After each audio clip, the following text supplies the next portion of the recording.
Alright, today we're back with a little bit of a different video.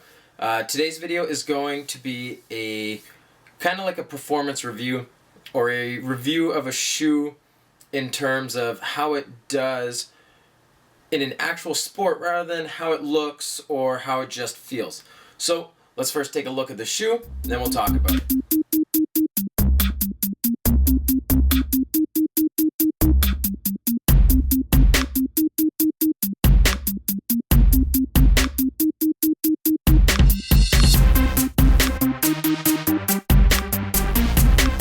So, the shoes we are looking at are the Adidas Crossknit Boost golf shoes. So, I have it right here in the Midnight Gray, and I believe it's Midnight Gray and Onyx colorway. So these ones here are a size 11. I got the size that I wear in my Ultraboosts. First, let's just talk about aesthetics. So we've got this toe piece here that is really nice because it protects the crossknit from water and dew and stuff in the morning. So if you've ever golfed in an early morning, say before 9 o'clock or so, you know that the grass has a lot of dew on it and you don't want that soaking into the crossknit up here. So this keeps your toes from getting wet, and it actually goes around all the way up to here. So that's really nice for keeping the water off. The shoes are not waterproof. So the crossknit, once it gets wet, it will soak in. So what I did is I took Crep Protect and just sprayed it all over. I found that it really helped. If you're looking at it, it looks exactly like an Ultraboost minus the cage on the side here. Instead, it's got these suede tabs here that pull from the back when you're lacing up to give your foot a more secure lockdown. Next, the crossknit is what they use for these shoes. It's not as stretchy or as soft as Prime Knit, but it's, I would say, well, it's a lot more secure. It's a little more firm, but definitely more secure. Laces are pretty much the same as regular Ultraboost laces. And you'll notice that in the back, it doesn't have the same heel cup that the Ultraboost has on the outside, but it's actually built into the shoe. So if you look here,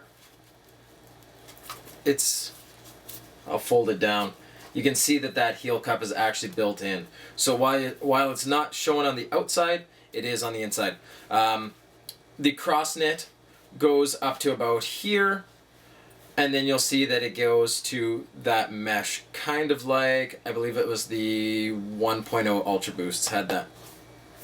And the cage only comes up about a third of the way in the back.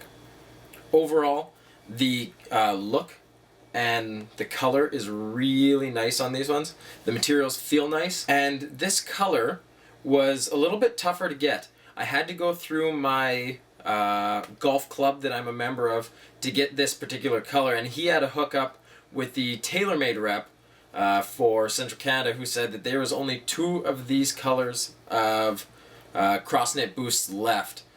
I don't know why the gray is such an exclusive color or why it was so difficult to get, but the red ones and the blue and green ones are everywhere, so those ones are really easy to get.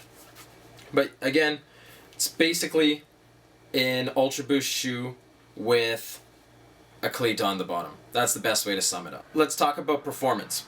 So I just came back from a 4-day golfing trip. I was down in Brainerd, Minnesota, and I took these with me. I didn't take any other golf shoes with me, which I usually do. I usually take 2 pairs of golf shoes with me, but I only took these ones because I really wanted to put them to the test. I'll start by saying that these shoes performed really well, and I'll talk about some pros, and then I'll talk about some cons.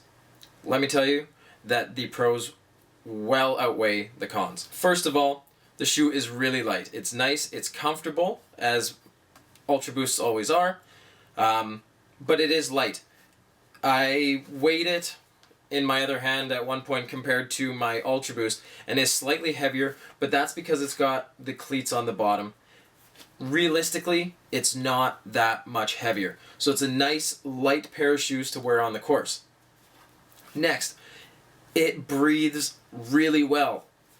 I was playing in Canada. It would be 38-degree weather with the humidity.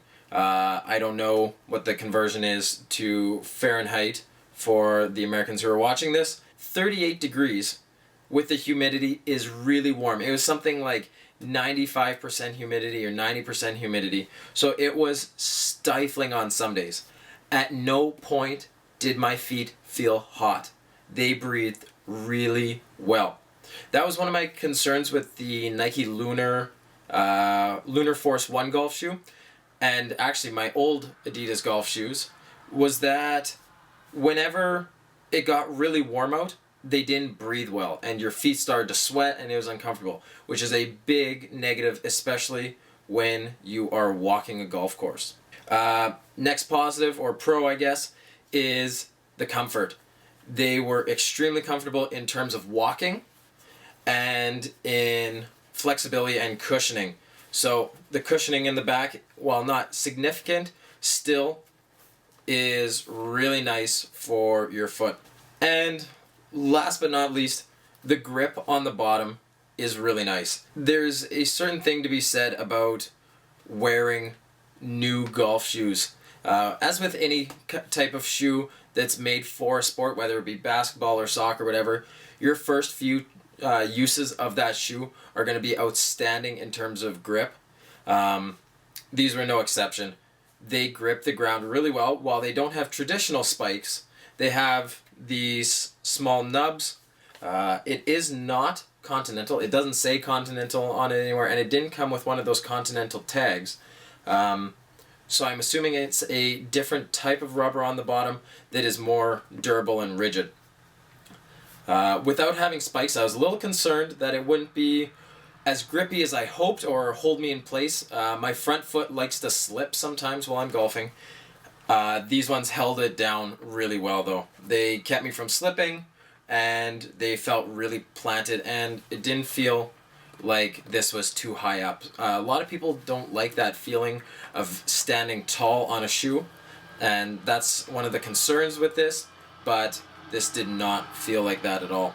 Time to talk about some cons. One of the cons that I found right at the beginning was lockdown of the foot. So my first, we'll say 10-20 swings, I felt like my heel was slipping a little bit. This did concern me, and I thought, well, it could be because it's just a new shoe and it hasn't molded to my foot yet, or what, and that ended up being the case. It takes, I'd say probably at least a round of golf for your foot to really get locked down in this shoe. I adjusted the laces, tightened them up a bit, and these tabs, once I tightened them up and played around with them, really helped suck down the back of my foot and held it in place. So that's one of the cons.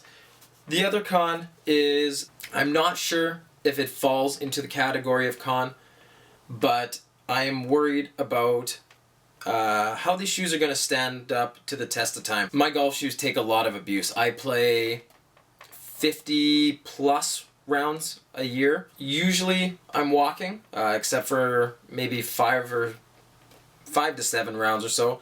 So you figure 5 to 6 miles of walking times 50 rounds, you're looking at, say, 250 miles in a summer that you're walking in these shoes, which is quite a bit. After just those 6 rounds I played the other day, I'm seeing a few small spots of wear, like right at the top of the tongue here. There's a few threads starting to stick out, and I'm worried about the boost. On your back foot, when you're going to be pushing off, you're going to be digging that into the ground a little bit, and I'm worried about this boost at the front wearing down a bit or getting wrecked. Other than that, there were no other cons. So I am worried about these shoes holding up, but we'll have to see. I have been proven wrong with the life of shoes in the past. But you know what? Usually if you get a year out of a pair of golf shoes where you're playing 50 rounds in that year, I'd say you've got your money's worth, at least in my opinion. Overall, the Adidas Crossknit Boost is an extremely nice golf shoe. I paid, I believe, $200 Canadian for these shoes after taxes and clubhouse benefits from the golf club that I'm a part of, and I would strongly recommend them. For $200, it is well worth it if you are a walker when you play golf. If you don't walk, maybe not worth it so much. You might want to look at a different golf shoe that might be a little cheaper. Something like FootJoy or whatever, because realistically, these shoes are made for people who walk a golf course. If you're a rider, you don't need this boost on the bottom. This is made for people who are going to be walking. I would strongly recommend these shoes to anybody who likes sneakers, collects Ultraboosts, or wears Ultraboosts, or anything like that, because this is taking a little bit of the sneaker collection to the golf course. I really like when they start integrating sneakers into golf and other sports. You've seen probably that I've done the Jordan 1 golf shoe, and I love those ones. I've only played maybe 1 or 2 rounds with them, but I really like them so far, but they are warm. These are probably going to become my new everyday golf shoe. So, if you like golf or have your own particular favorite golf shoe, leave a comment below. Let me know where you play, what your favorite golf course is, or what your favorite golf shoe is. Otherwise, please like and subscribe, and there will be some more shoe videos on the way. Thank you for watching.